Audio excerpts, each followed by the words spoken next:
Então a gente vai passar agora para o professor Mauro Dias da Silva Júnior, que ele é professor lá da Universidade de Brasília, né? Então, Mauro, a palavra está contigo.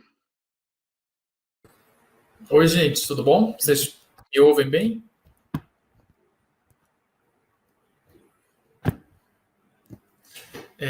Obrigado, Vicente. Obrigado ao grupo de pesquisa, a Érica e Ivana pelo convite. É um prazer também estar aqui com vocês e, inclusive, um prazer estar logo na sequência da Fívia, né? Que é uma colega, que é uma amiga querida. Então, legal que ela já tocou em vários pontos que são importantes para essa compreensão. Vou compartilhar aqui minha tela com vocês.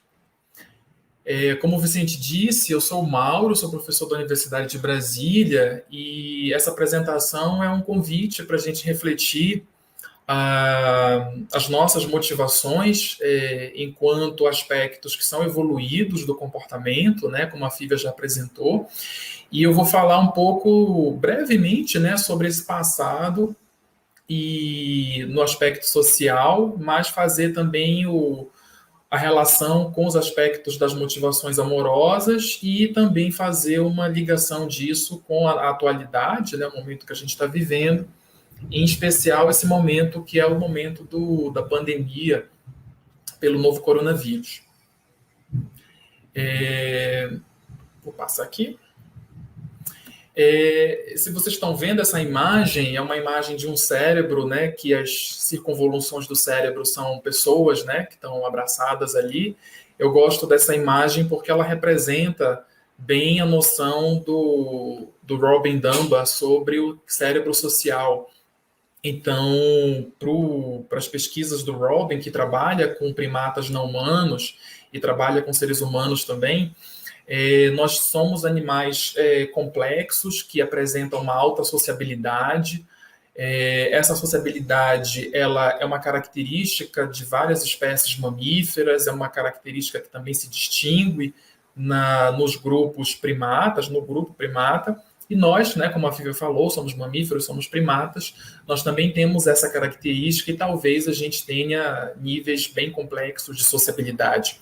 Então, o fato dessa sociabilidade ser tão, do ponto de vista filogenético, tão antigo nessas espécies, construiu aspectos cognitivos, emocionais e motivacionais relacionados à vida em sociedade, a como a gente administra, né, essa vida em sociedade.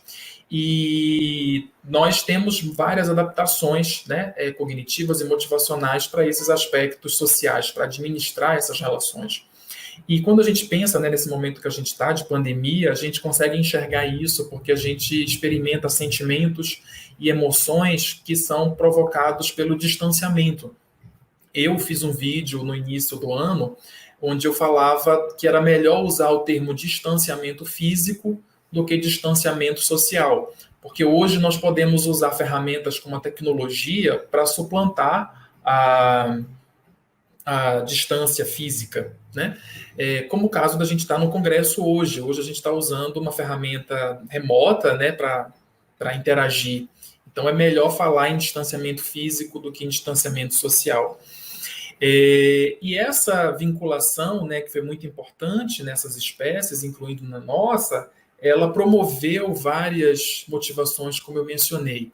A gente chama essas motivações de motivações evoluídas porque elas passaram por um longo processo de seleção e nós somos herdeiros disso, né? Nós herdamos essas características comportamentais, cognitivas e emocionais que nos ajudam a navegar na esfera social. No entanto, essas motivações elas não são só sociais, né, mas elas dizem respeito também a aspectos que são sexuais e aspectos que são amorosos. Vocês estão vendo aí duas imagens, né? Talvez vocês conheçam a hierarquia, os sistemas motivacionais propostos pelo Maslow, do lado esquerdo da tela, e do lado direito existe essa proposta de psicólogos evolucionistas para olhar para as motivações humanas como motivações que evoluíram. E nessa apresentação eu vou também me concentrar nas motivações relacionadas a onde está marcado de vermelho, né, que são as motivações relacionadas à aquisição de parceiro e da manutenção de relacionamentos. Anteriormente, né, a tudo isso de pandemia, eu vinha desenvolvendo um projeto que investigava a resposta sexual de homens, né, por meio de um instrumento que chama Índice de Função Sexual Masculina, investigava a sociossexualidade e a orientação sexual, e esse projeto ele é um projeto que incluiu a dissertação de duas alunas, a Adna Silva e a Maria Luísa Souza, hoje já são mestras, e juntos, né, nós tocamos esse projeto e fizemos, em primeiro lugar, a validação e adaptação do MSFI, né, que é a sigla em inglês para função sexual masculina, que contempla os domínios do desejo, da excitação, da ereção, do orgasmo e da satisfação com a proximidade emocional com o parceiro, satisfação com a relação sexual em si e satisfação com a vida sexual como um todo. Nós fizemos esse projeto que foi a dissertação da Adna, e após a validação desse instrumento, nós então fizemos a relação disso com a sociossexualidade, que vai dizer, mensurar aí o grau de disposição de um indivíduo ao sexo sem compromisso afetivo, e a gente avalia isso nos domínios do comportamento, que é a quantidade de parceiros sexuais que a pessoa tem, a atitude, que é como ela vê o sexo casual, né, sexo sem compromisso afetivo, e o desejo, que não é o mesmo desejo da função sexual, mas é um desejo relacionado ao quanto ela fica sexualmente excitada ao conhecer alguém, né, ao estar perto de alguém que ela acabou de conhecer. E esse foi o projeto da Maria Luísa, e é sobre esses dados que eu vou apresentar hoje, fazendo a relação com a orientação sexual.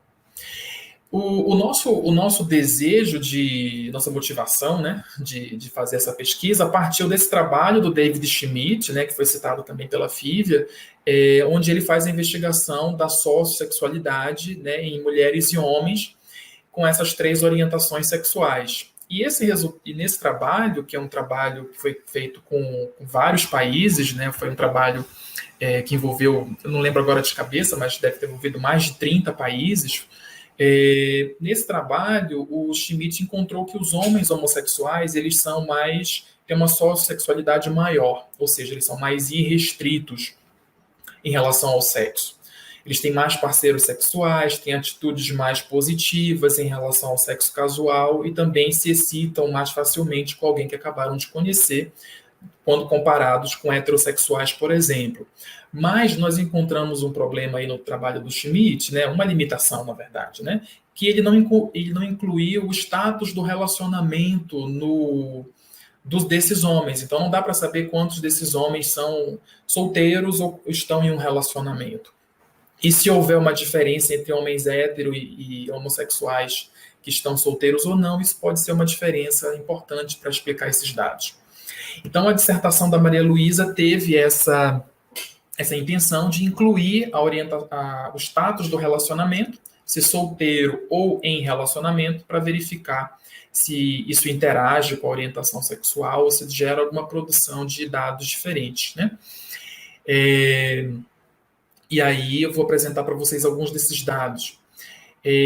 Aqui essa tabela mostra, né, o quanto a nossa amostra foi uma amostra predominantemente de estudantes universitários, né, nas 3 orientações sexuais, muitos participantes com graduação incompleta, também uma predominância, né, de pessoas que se autodeclaram brancos, né, e menor pardo, e menor negro, indígena ou amarelo, e também uma predominância de pessoas jovens, né? Vocês têm os bissexuais aí com uma média de 25 anos, heterossexuais um pouco maior, com uma média de 31 anos. E em termos de renda individual e familiar, a gente teve aí 5 mil, 7 mil em alguns casos, 2.500, mas o desvio padrão ele é muito alto, isso porque nós tivemos pessoas que responderam aos instrumentos de pesquisa que ganhavam menos do que um salário mínimo, e pessoas que ganhavam até 30, 40, 50 mil reais. Então, por isso que o desvio padrão ele é muito alto. Então, é com essa amostra, com essas características que eu vou apresentar esses dados. Quando a gente fez a análise, por exemplo, da resposta sexual, dos 5 domínios do índice de resposta sexual masculina, não houve diferença entre as orientações sexuais, mas houve diferença entre o status do relacionamento. Os homens em relacionamento tiveram índices de desejo, excitação, ereção, orgasmo e satisfação maior do que os homens solteiros.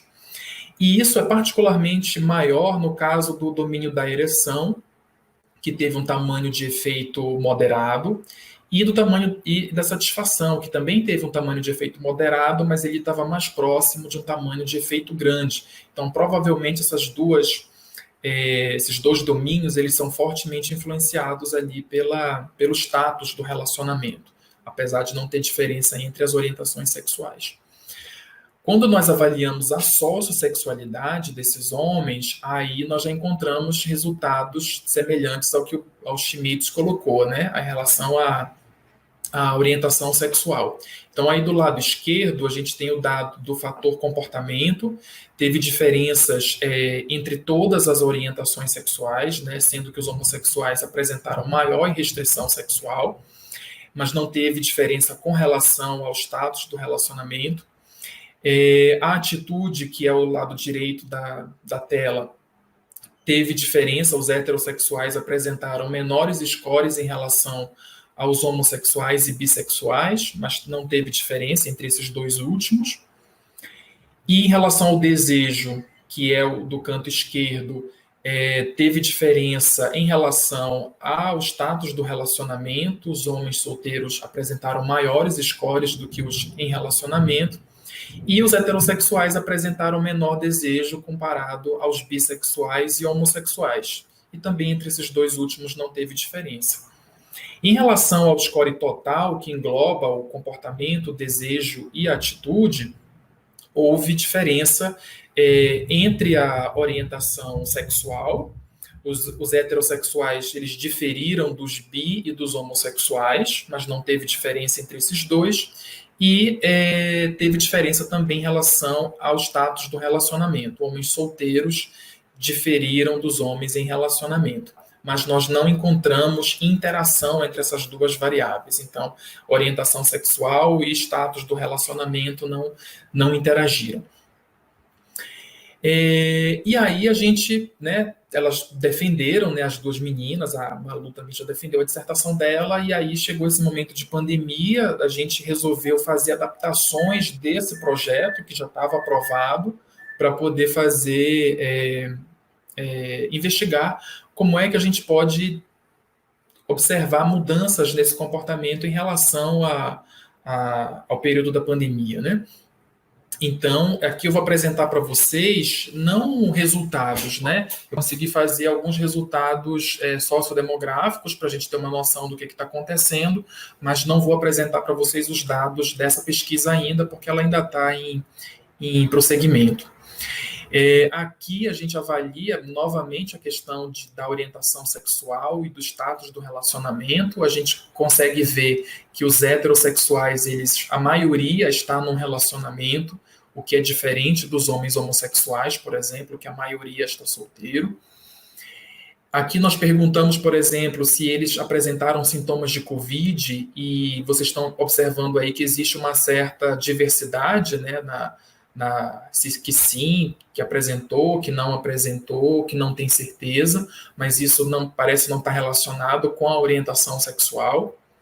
A gente perguntou do resultado, né, se foi positivo, se eles fizeram o teste de Covid, se foi positivo, negativo, se não fez o teste, e também apresenta muita variabilidade nas respostas, não parece ser um produto da orientação sexual a princípio, né, não foi feita nenhuma análise estatística em cima desses dados. Nós perguntamos para eles também em relação ao trabalho, se o trabalho permite o trabalhar remotamente, ou parcialmente, ou não permite, e não tem emprego. Então, também, né, tem muita diversidade aqui. É interessante esse dado. E além disso, né, além desses dados, nós estamos investigando se houve diferença do contato com os parceiros amorosos e sexuais antes, imediatamente antes e durante a pandemia. A gente resolveu focar nesse momento só nos domínios do desejo e da satisfação, por considerar que isso pode ser um elemento importante para falar dos aspectos subjetivos que são alterados durante a pandemia. A gente continua investigando a sexualidade e investigando também os relacionamentos casuais durante a pandemia. Então, a gente tem questões específicas, né, para avaliar o quanto de relacionamento casual teve durante a pandemia. Então, isso é uma condição para a resposta. E dentro desse relacionamento casual, quantas dessas pessoas eram desconhecidas, né? Porque a pessoa pode ter um relacionamento casual, mas com uma pessoa que ela conhece. E quantos desses relacionamentos também foram com sexo desprotegido, sem camisinha, porque aí a gente tem uma noção do comportamento de risco, que está envolvido não só, né, a transmissão de infecções sexuais, mas também do próprio vírus, né? Em relação ao fechamento, né, dessa proposta aqui que eu trouxe para vocês, né? Os homens em relacionamento, né, que é o resultado que a gente tem, né, o que está pronto, né, da dissertação da Maria Luísa, é que os homens em relacionamento apresentaram uma melhor resposta sexual. E isso pode estar relacionado ao vínculo afetivo que eles possuem com as parceiras e os parceiros. É interessante porque isso parece desmistificar a associação, né, que o homem ele não associa muito o sexo ao vínculo afetivo, sendo que esses homens apresentaram melhores respostas quando eles estavam em relacionamento. Um outro dado que é interessante é a gente refletir sobre a orientação sexual, né, a maior irrestrição dos homossexuais. Esse dado ele é importante, houve diferença significativa, mas não houve um tamanho de efeito moderado ou grande, né, foram tamanhos de efeito pequeno, o que pode estar indicando que outras variáveis possam explicar essas diferenças entre os homens que não a orientação sexual somente. E aí isso é interessante porque a gente pode deixar de enxergar que os homossexuais não são intrinsecamente mais inclinados a ser restritos, mas que eles podem possuir mais relacionamentos casuais por conta do contexto que eles estão envolvidos, como os relacionamentos amorosos não serem validados pela sociedade, como eles poderem se relacionar, por conta disso, né, se relacionarem mais em bares, boates e aplicativos de relacionamento. A gente está fazendo um esforço também para incluir e para estudar as orientações bissexuais e outras orientações sexuais que são pouco estudadas no contexto desses relacionamentos. E a gente tem também que levar em consideração que esses resultados eles são resultados que descrevem uma grande parcela, né, da amostra de estudantes universitários e de homens brancos. E como resultado da próxima, né, dessa fase da pesquisa, eu espero, né, conseguir incluir perfis mais diferenciados, onde a gente possa incluir homens mais velhos, homens negros, que são a minoria dessa amostra. No final era isso, aqui estão as minhas referências. Eu gostaria de agradecer a minha equipe maravilhosa, né, de trabalho e deixar o contato para próximos, se alguém tiver dúvida ou quiser escrever, também tem o contato aí do Instagram e do Facebook, tá bom? Muito obrigado. Muito obrigada, Mauro, pela sua participação. Você recebeu vários elogios nos comentários e temos uma pergunta da Fívia para você. Uhum. Então, eu vou começar falando. Mauro, Tá. A questão da dimensão comportamental da socialidade ficou totalmente prejudicada com a Covid? Aí tem mais uma explicação na próxima pergunta. Havia alguma questão de sexting, sexo online ou algo assim no formulário de vocês? Olha, eu vou começar pela última parte. Não houve, né? Foi algo que a gente deixou passar, infelizmente, né? Acho que o sexting poderia estar muito frequente nesse momento. Mas eu dei uma olhada nos dados, embora não tenha feito uma análise profunda, não parece não ter muita diferença do resultado da Adna e da Maria Luísa, que é anterior à Covid. Parece, assim, a princípio, que os homens homossexuais continuam sendo mais irrestritos. Mas vi uma galera, assim, que teve relacionamento casual durante a quarentena, relacionamento desprotegido e com pessoas desconhecidas. Então, isso é interessante. Muito obrigada, Mauro.